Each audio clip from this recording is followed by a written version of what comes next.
off the sentencing by speaking. There are 3 members of her family that would like to speak. First, it will be Adriana Reams, her sister. Thank you. And I did read her letter in preparation for today as well.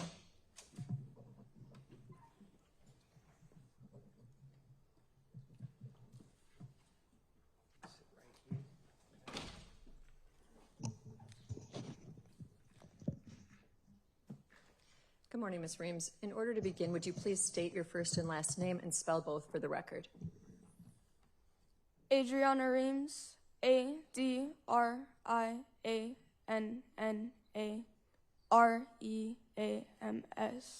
Ms. Reams, what would you like to say?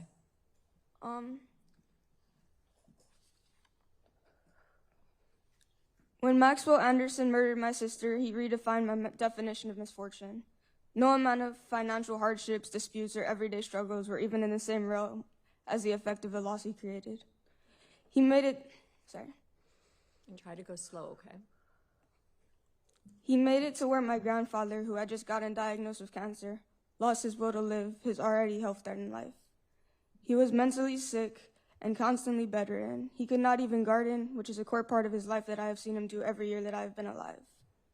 He made me witness my hypersensitive grandmother on the verge of heart attack several times. Breaking down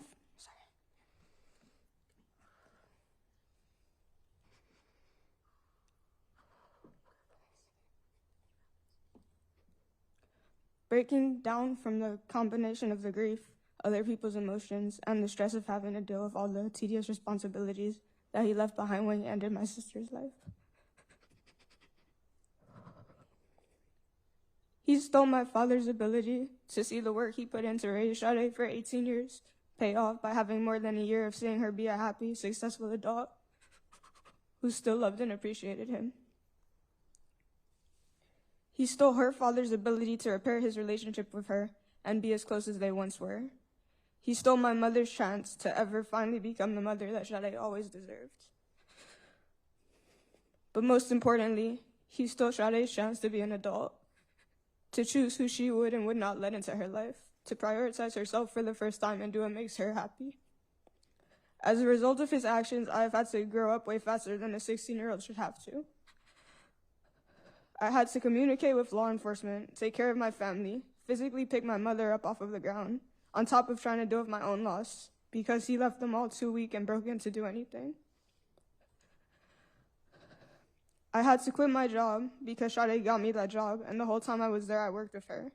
I saw the effect she had on people, the way everyone lit up from her presence, the way she made everyone, from customers to coworkers feel special, which meant that I had to watch all of that go away.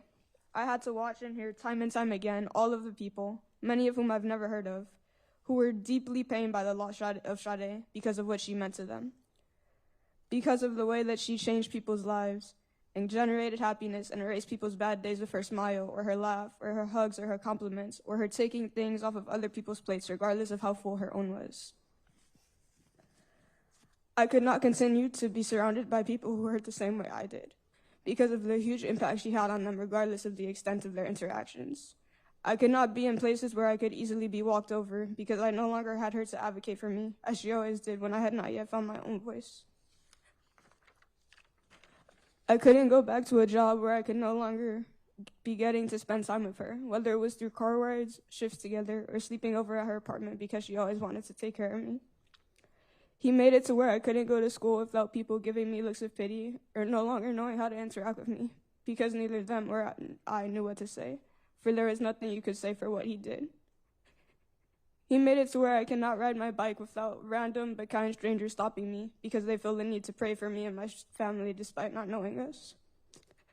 He made it to where I cannot trust anyone, not just emotionally, but I cannot meet any person without the fear that they're gonna harm or kill me. Because all my sister did was meet someone, and as a result, he ended her life.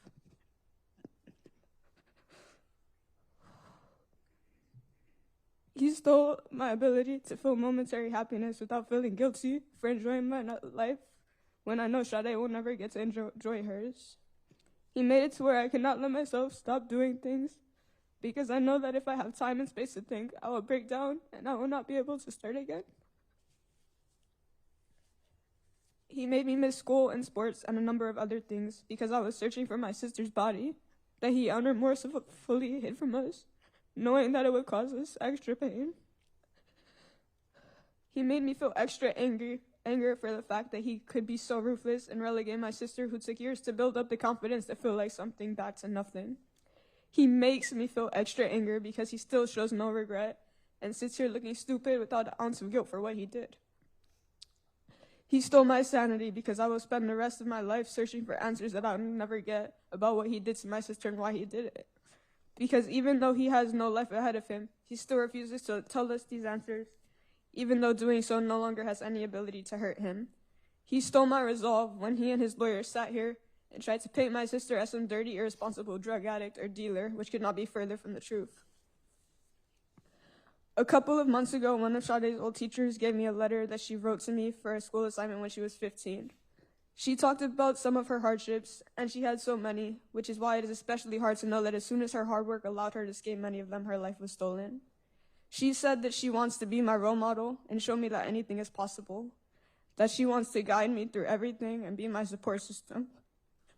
She said that even 5 years ago, she wanted to inspire me to be as independent as she was, and that she hopes she inspires me to do what I want to do in life. She said that everything she does is for me, and she will do anything for me. Even in her 19 years, she was still incredibly hardworking, independent, kind, supportive, selfless, resilient, and special. She continues to inspire me for the fighter that she was, but he took the guide and support system and role model that she was going to be for the rest of my life. He stole my big sister that always protected me and nurtured me and put me first. And he robbed her of her ability to do that and feel accomplished because she knew she was setting me up for a life better than the one she was forced to struggle through. He made it to where I cannot read that letter that I should have always cherished and smiled about without crying, because now it is just a reminder of everything I no longer have. He made it to where I cannot speak about her without breaking down, or think about her without shaking, to where I cannot even grasp or understand my emotions because they are so overwhelming that I have to be numb to them. He made it to where holidays are no longer a celebration, but a mourning. He robbed my future kids of the opportunity to have cousins and an aunt to love and support them. And I will never not be haunted and affected by all that he took from me, but what hurts 10 times more is all that he took from her. Sade deserved to be selfish and irresponsible. She was working from the time she was 14 because she did not have anyone she could comfortably rely on, and she felt the need to be self-sufficient. People only ever took from her. They took advantage of her because they knew how kind and generous of a person she was. As she grew, she began to stand up for herself, but she never stopped showing people grace, never let one or a few bad people ruin her open-mindedness and magnanimousness for everyone she met. As she became more comfortable after saving up hard-earned checks and tips for years, and buying her own car and apartment without any help from anyone, she began to dream bigger. She was able to think about more than just getting by, and develop career aspirations while remaining responsible and paying all her bills months in advance, and still affording to finally enjoy the little free time that she had. Whether it was saving up for big vacations where she could go meet new people and experience new cultures as a social butterfly that she was, or taking a little breather and going out on one of her rare nights off between being a full-time college student on top of working over 60 hours a week between 2 jobs. She had every right to, and no matter what picture anyone paints, she was always responsible when she did. Her independence was finally allowed, and she was finally beginning to be happy. He ended it as soon as it started. He made it so she went through 19 years of hardships and abuse, and then after working hard to escape it, had no life left to be able to enjoy it. No chance to learn from whatever normal minor mistake she made, as any 19-year-old does.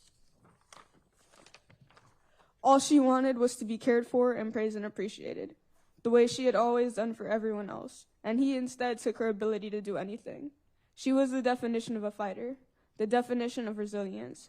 She never laid down or backed down, and to know that he took all her power away and stole her ability to fight for herself is the worst thing imaginable.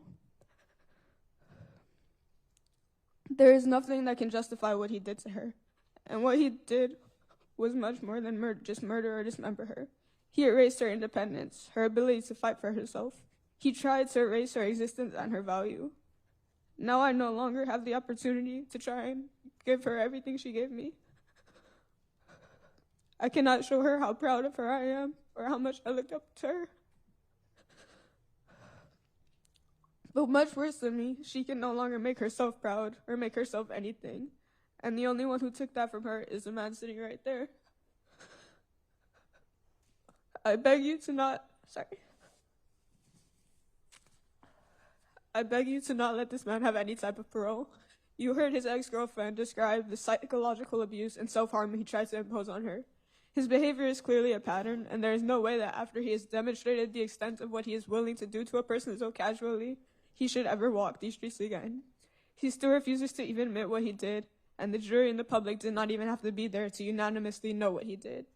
He is clearly a danger to the public and should never be given another chance to cause anyone such tremendous harm the way he has done to my family. These law enforcement officers and prosecutors worked countless days working to find the truth. You, us, and the jury sat here for 2 weeks hearing all the heinous things he committed. Do not let any of that go to waste. Do not let the loss of Sade go to waste. This man should never walk free again. Thank you. Thank you, Ms. Reams. You spoke well on behalf of your sister.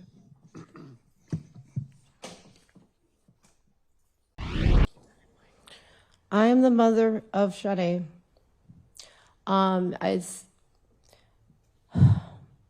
I've raised my daughters. We are light worker people. We are very angelic individuals. For us to even be here, I'm going to have to ask. I wanted to go before my daughter because I need her to be protected by this heavy demonic energy that is residual in this courtroom, this devil and his entire demonic family in this courtroom. It's very heavy to where I can't even talk.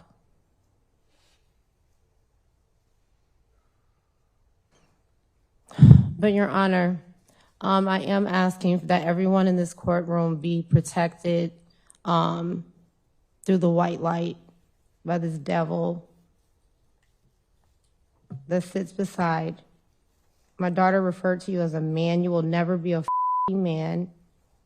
You're a Ms. Carver, if you could direct your comments to me, please. Yes, Your Honor. Thank First you. off, Your Honor, I would like to thank you and the entire team for what we all had to endure, which was it was freaking torture to even have to be dragged through what we were dragged through. This demon and his attorney, they knew exactly what he did and what he was responsible for. They took us through extreme agony and pain. We are already dealing with so much trauma. There's no such thing as justice with what you did to my daughter and what you have done to my family. I have bust my ass for over 20 years to raise the best possible angelic light worker kids that do nothing but good.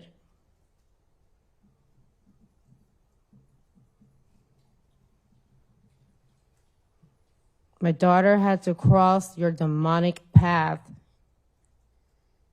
You plotted and planned to kill, dismember, then you disrespectfully spread my daughter across the Milwaukee like a piece of trash. How dare you?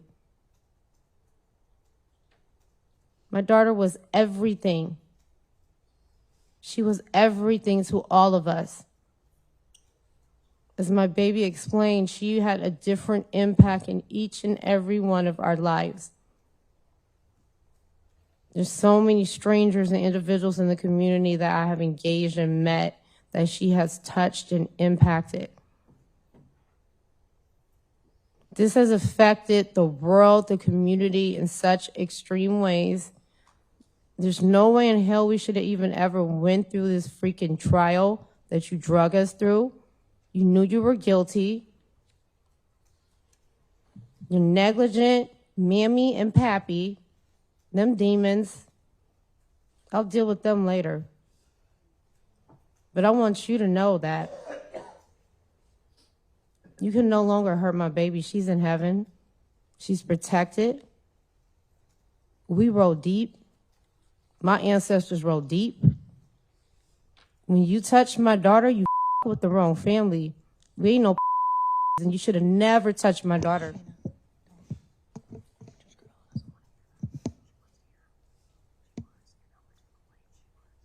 My daughter helped everyone. She fed homeless. She worked 2 jobs. Everything Adriana said. The community knows who my daughter was. Everybody knows who my daughter was. How dare y'all even pull that whole shit about that meth? You will not drag my daughter's name down, trying to plot and set up stuff. You gonna carry my daughter's name the correct way in her legacy. You and your family will be held fully responsible for the rest of your life. You will be eternally haunted by myself, my ancestors. I know you cannot sleep at night. They have already been at you. You will never get peace. You will never sleep.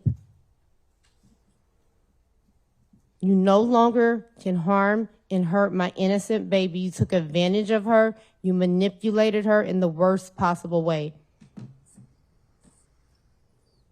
You're a coward. My daughter is a hero. My daughter is a hero. She has saved so many other women from this demonic serial killer that there's no telling how many more people that he has killed. If you had any type of decency, but you are a devil, if you had any type of core piece of anything left in your demonic soul, or if your parents, your devil parents had any type of respect, I don't even know how they could sleep at night, knowing what type of demon son they raised, and then tried to cover it up. Y'all tried to flip that house. Y'all done did so much. It don't make no damn sense. All y'all karma is going to be a and I'm getting each and every one of you eternally. I'm getting the whole entire family tree. Know that. Your sister, all them, each member of your family tree will be eternally hunted by my ancestors. We're light workers. I don't even have to touch you. The spiritual realm already been at you. I can see it in your eyes. You can't even sleep at night. You. Judge, I did want to thank you and the entire community, the officers, the team, Ian, Donner, this whole entire community and team has stood 10 toes behind us. This has been extremely traumatic. This is not even my character. I don't move like this. I've been advocating and helping others my entire life. I come from a mental health background. This was not supposed to happen. This was not a part of our plan. Me and my daughters had goals. They are both very academically gifted and talented. They are overachievers. For this to happen, and we have busted and worked our behinds off in life, and then to have all of this noise about the millionaire murderer's son comes and takes my daughter. I don't give a freak about what your color status or how much money you got. You ducked with the wrong family. Because I don't play. You thought you was going to get away. But I'm going to respectfully request that you confess where the rest of my daughter's crown is, if you have any respect left for me and her father and her sister and the rest of my family in this community. You've already done the worst. You can at least give us that much. You have messed the entire community up. People can't even take walks and go to the park, and everybody's in trauma. This was not your first time doing this. And all your dark is going to come to the light. If you or your devil parents had any type of decency of respect as humans with morals, there's nothing else that there's no excuse for what you did to us, what you did to my daughter. My daughter is now protected. You can't hurt her. You can't take advantage of her. But know that you messed with the wrong one. You weren't getting away with this one. And you will be dealt with eternally, like I stated. But Your Honor, Judge, I'm asking that this demon be respectfully returned back to hell as soon as possible. That's what I'm requesting through the court. Please return him back to hell as soon as possible. No possibility of life without parole, the maximum.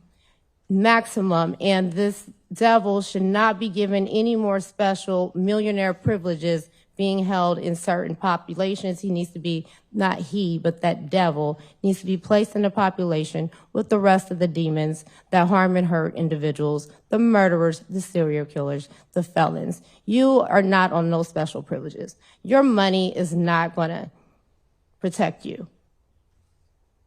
It's a done deal. Sade's justice is just now beginning, and you and all of your family will eternally pay for what you did to us.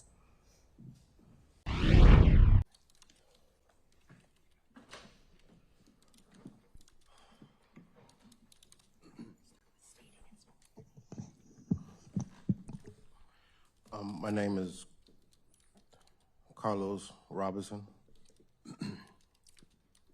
CarlosRobinson. Mr. Robinson, what would you like to say? I've started my speech multiple times since the trial.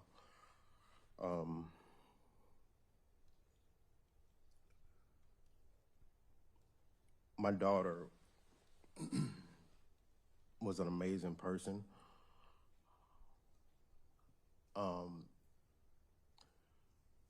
She lit up every room she walked into.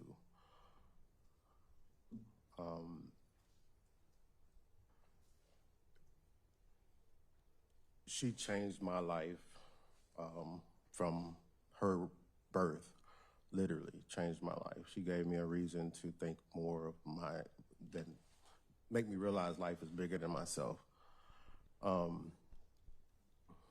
We had an unbreakable bond, me and her. Talking to her was like talking to myself a lot of times.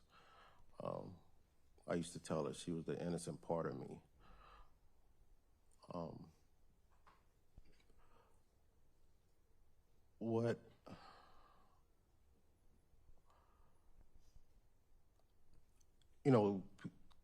People lose their children.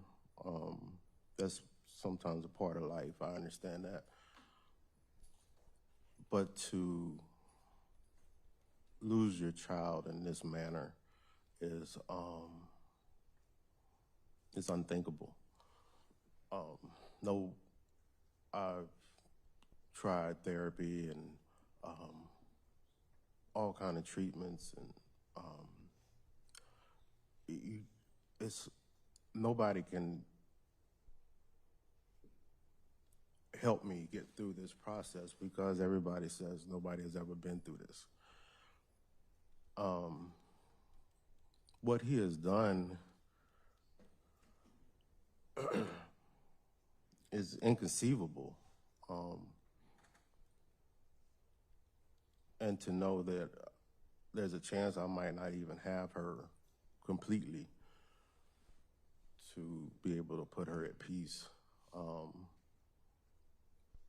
brings me night terrors and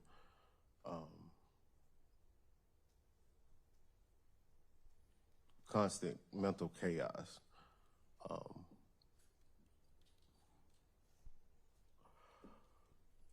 He has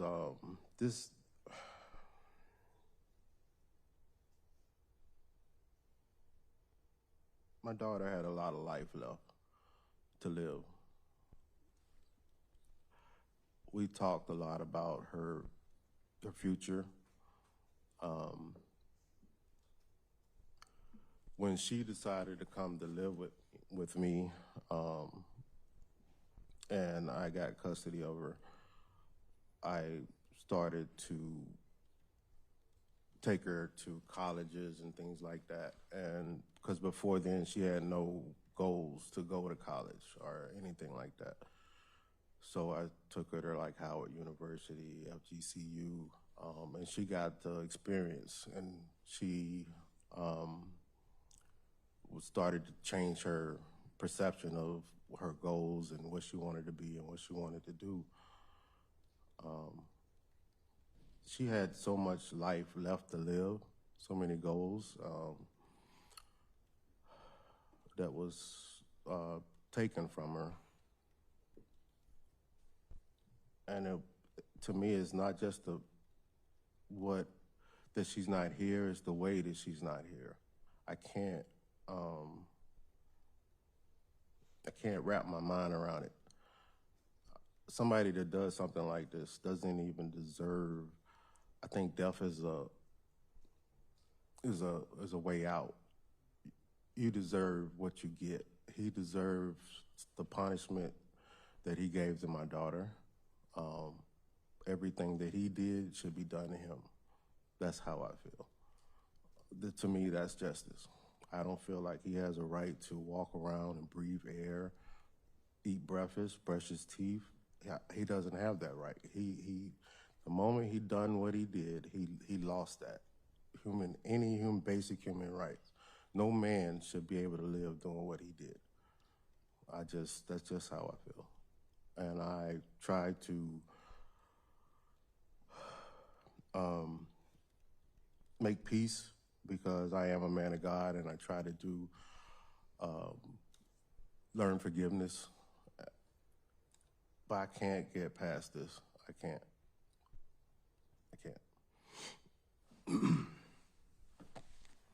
Thank you.